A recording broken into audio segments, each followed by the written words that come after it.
Greetings, ladies. Welcome back to Menopause Taylor. I've been teaching you facts about all aspects of menopause. And lately, we've been discussing a variety of topics that aren't specifically isolated in my book. It's not that the information isn't there. It is, but with these videos, I extract specific topics and dissect them in detail. And sometimes I like to present a single topic in a little bit of a different way. Some of the things I do with the videos are impossible to do in a book. So the book is great for getting the big picture. My seminar is even better. But these videos are like nitty-gritty things. So this video is only going to address one comparison. But this one comparison has huge ramifications. I want to make sure you get it. What we're discussing today is heart attack versus breast cancer. That's it. And we're looking at this comparison from the stance of which one is worse at menopause. You see, this is extremely important because most women have the facts about these two diseases all wrong. And if you get something like this critical all wrong, it could quite literally kill you. So watch this video. It could save your life.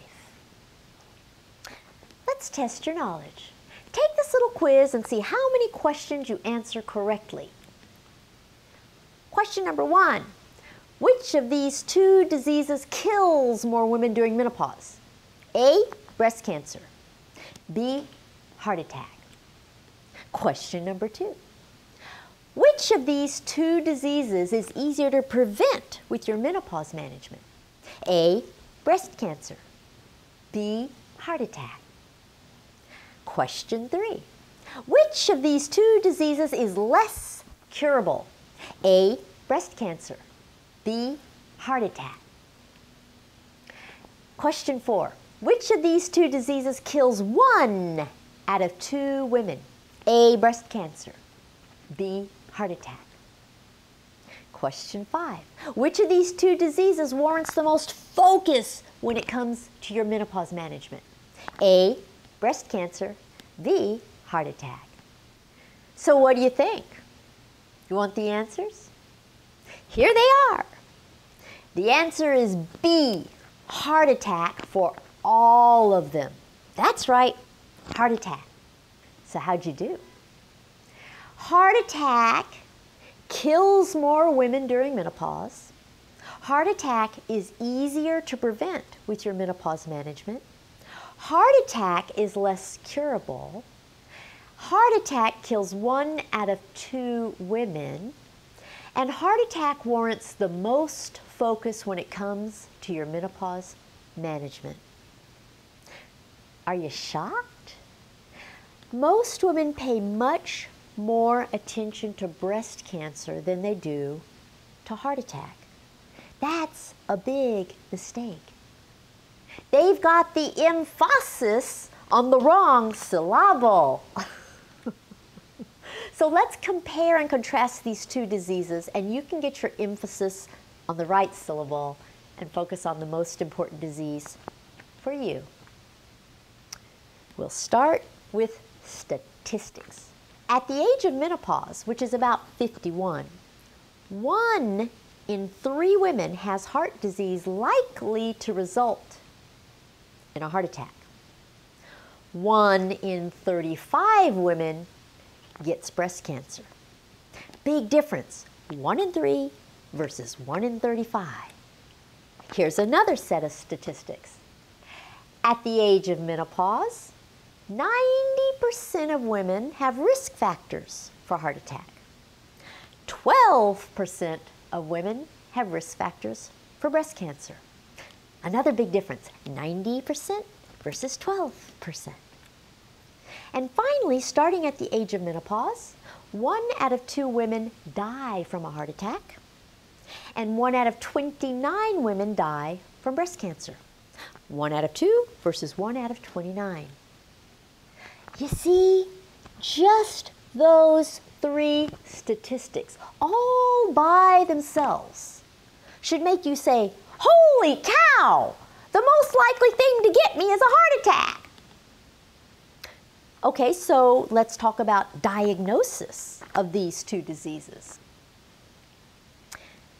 Do you know how to recognize a heart attack in a woman? See, that's the problem. Heart attacks in women present differently than they do in men.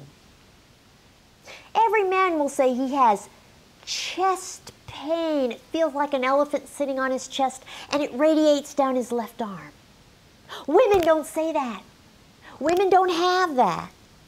Instead, women have jaw pain, neck pain, back pain between the shoulder blades, or no pain.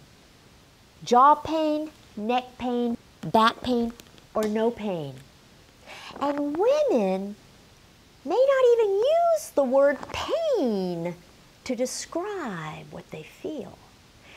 They may say they just have indigestion, or they may describe what they feel as tightness, aching, or pressure. So the bottom line is that women don't know how to recognize a heart attack, and that's why they usually die when they have one. What about breast cancer? How do we diagnose that? And when? Well, we can diagnose it very early by doing our own breast checks, and we can diagnose it early by getting mammograms. And when we find it by either of these methods, it's usually very early and very curable. The 10-year survival rate for breast cancer is on the order of 85%. So heart attack is likely to kill you instantly because you don't recognize it, and breast cancer is very unlikely to kill you at all because you can find it so early. I guess the next thing to consider is prevention. Let's start with heart attack. What can you do to prevent a heart attack? Well, it turns out that nearly all the things that cause a heart attack are things over which you have complete control. There's eating a low-fat diet, eating plants instead of animals, exercising regularly, not smoking, controlling your weight. It's all really easy stuff. The crazy thing is that most women won't do these simple things. What about breast cancer?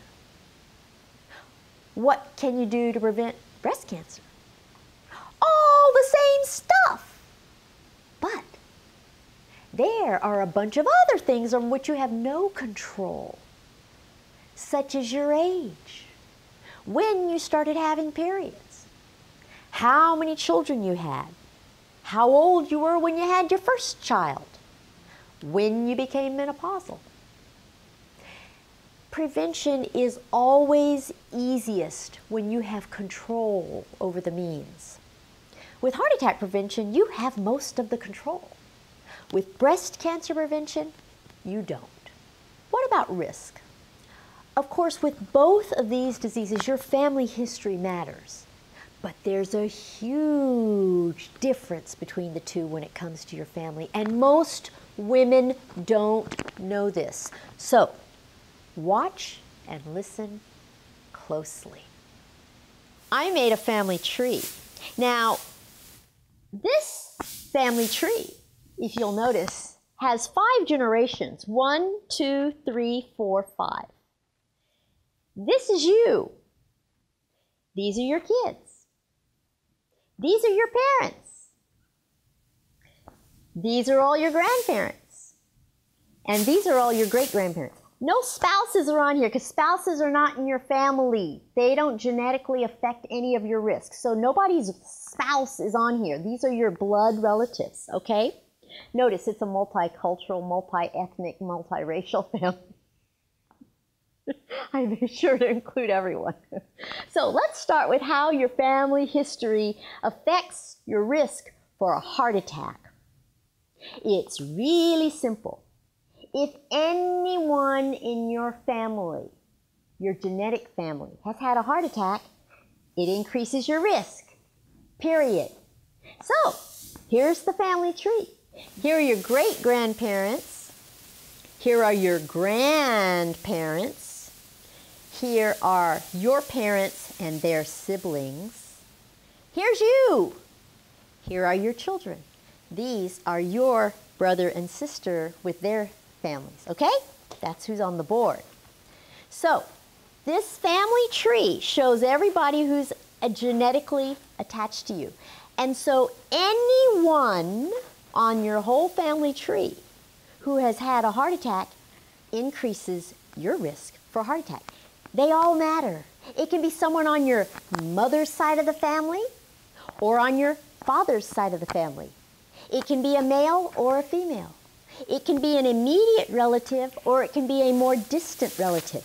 It doesn't matter. So when it comes to assessing your risk for a heart attack based on your family history, you have to consider the whole darn family. Everybody counts. But with breast cancer, it's different.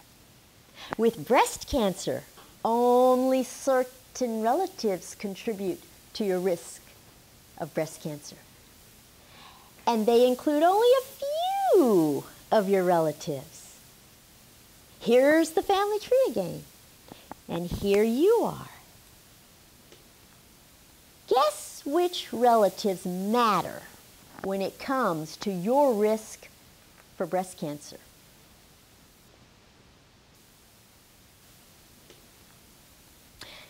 See if you can answer this quiz question. Which of the following family members affect your risk of breast cancer? A, your mother. B, your aunt. C, your daughter. D, your grandmother. E, your sister. F, all of the above. G, A, C, and E above. H, A, B, and D above. Do you know the answer? Are you a little unsure? Well, here is the correct answer. It's G, A, C, and E above, which means your mother, your daughter, and your sister. So what it boils down to with breast cancer is this. There are two things to remember. Your maternal first-degree relatives are the only ones that matter. So only your maternal relatives matter, which means you can completely forget about everyone on your father's side of the family. So here's you, here's your father. You can forget about all these folks. None of these people matter. Forget about them. They have no bearing whatsoever on your risk for breast cancer. These two. So, it's only your maternal relatives, right? Even your dad doesn't matter. Forget him too. Okay, only your first-degree relatives on your mother's side of the family affect your risk for breast cancer. Now, first degree means that there's no one in between you and that other person. There's nobody in between. The relationship is the closest kind of relationship. For instance, there's no one in between you and your mother. There's no one in between you and your sister. And there's no one in between you and your daughter. You see? But there is someone between you and your grandmother. Your mother is between you and your grandmother. And there is someone between you and your aunt, your mother, or your grandmother, however you want to look at it. They're between you and your aunt. So the only first-degree relatives that matter are your mother, your daughter, and your sister. So that means that none of these folks matter either. So we can forget about all these guys because they don't matter. Your grandmother does not matter.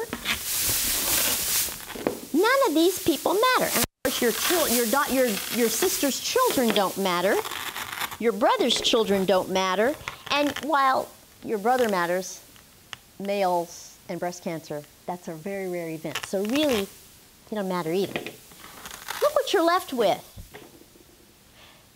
The only relatives that contribute to your risk of breast cancer are your mother, your sister, and your daughter. Those are your first-degree maternal relatives. Isn't that great? That means that you can ignore everyone else when it comes to assessing your risk for breast cancer. So there's a big difference in terms of how much your family history matters for heart attack and breast cancer. And it's yet another reason why most women should focus more on preventing a heart attack. Focus on yourself. You can't change what happens to your family. We're talking about your menopause and the rest of your life. If you focus on your family, you'll completely miss the boat on what you can do for yourself. The title of this video is, What's Worse at Menopause? Breast cancer or heart attack? And I hope you now realize that for most women, the answer is undoubtedly heart attack. Now, you know that I'm all about giving you facts and helping you tailor them to your own situation. Now, certainly there are women who are at high risk of breast cancer, and it is not my intention to belittle their situations in any way. My goal is to put the actual facts about these two diseases into perspective. Most women have all the facts about these two diseases all wrong, and most women are focused on the one that is most unlikely to affect them. In other words, they have their emphasis on the wrong syllable. I just want you to know the facts, and I hope this video has left you relieved and delighted. I hear women telling each other about their fears of breast cancer every single day. If they were as concerned with heart attack, they'd be a lot better off. So please don't put your emphasis on the wrong syllable and focus on breast cancer instead of on heart attack. Do everything you can to decrease your risk of a heart attack. The chances of breast cancer killing you or even affecting you are comparatively quite low. Okay, that's it for today. Give this some thought. Until I see you next time, be sure to follow me on Facebook, Twitter, and Instagram, and subscribe. Just click the subscribe button, check the box, and you'll receive it by an email. Okay, talk to you next time. Bye.